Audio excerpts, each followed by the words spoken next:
greatest honor to receive this because this wonderful project began in 2022 when about 400 refugees from Afghanistan arrived in Dearborn and were holed up in a hotel. And they were not receiving the care that they needed because, as you remember, we were quite overwhelmed in the state and in the country. And I serve a congregation of about 2,000 plus members, 2,600 members. And I reached out to my Interfaith network and also to the members of my congregation. I have many members of my congregation who are from the Middle East. And so we developed a questionnaire, and we went down and we asked what were the needs of this congregation, of this group of people. And we discovered that there were about, out of the 80 people that answered our questionnaire, there were about 8 pregnancies, which I can imagine would be something that would happen if you're in a hotel with your family. There were several shrapnel wounds from the war. There was a great deal of hypertension, diabetes that was untreated. But by far, the greatest need of this population was dental. They had significant oral health needs. So I reached out to Dr. Rosanna Harris, who I knew. She was at the Muslim Unity Center. I knew that she had done mission work in Syria. I knew that the conditions were calling for another kind of mission work right there at the hotel. We rented a room and we did a clinic, and we saw about 70 people, and we began to get them some antibiotics to handle the massive infections that they had. And we also began to find ways to provide treatment by turning to private dentists. We found together that we could tap an immense amount of desire to serve among private dentists. They were specialists. They had the ability to meet some of the significant needs that we had. The needs that our population were suffering from went beyond what you could find available in treatments from FQHCs or any kind of clinics or dental clinics that are set up by medical schools. So that began an incredible adventure called the Interfaith Dental Program. I am deeply grateful to my own dentist, Craig Hansen, who served several of the patients that we had. And you don't know the incredible comfort it is to tell a refugee who has come here with nothing, completely trying to survive, when I tell them I'm going to get them help, I'm going to get them a dentist, naturally they ask questions. And when I say to them, I'm sending you to my dentist,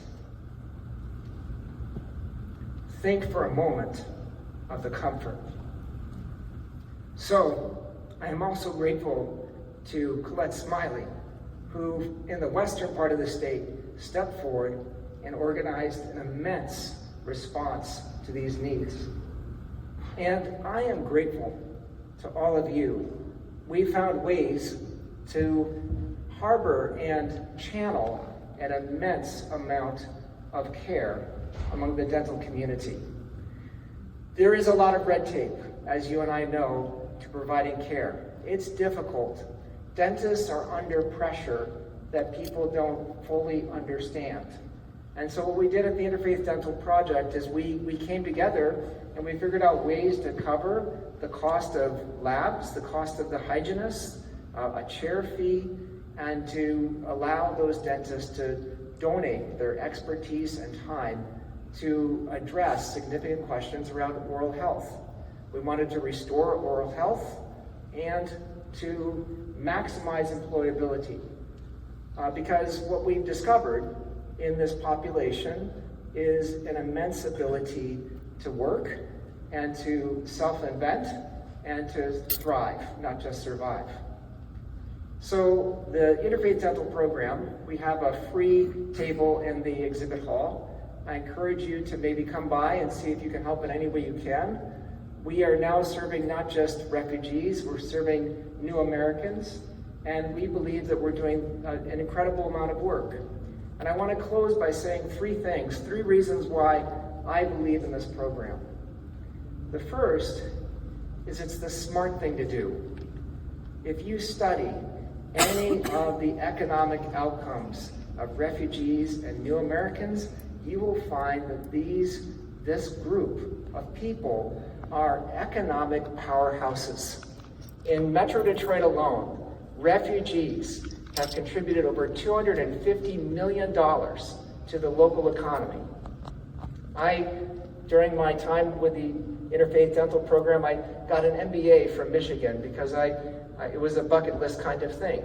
I can argue this in clear ways. They are the economic benefits of new Americans in this country is immense. The second, it's the American thing to do. We are America. Most of the people in this room have started from somewhere else than the soil they're sitting on right today. And I believe Americans are at their best when they welcome refugees and immigrants. I believe we are better as a country when we open our doors. I believe we're stronger as a country when we welcome everybody. I believe that the beginning of this was because so many of the people that we were serving had protected our troops when they were in Afghanistan. It was the decent and American thing to do to serve this population who protected our troops. Third, I believe it's the Christian thing to do and the faithful thing to do. I'll speak as a Christian. When I read the New Testament, I read a story about the Holy Family, and the Holy Family had to flee for their lives, and they were cared for in Egypt by people other than their own. And then they came back, and Jesus started his ministry. I invite you to think with me, if you are a faithful person, about that story.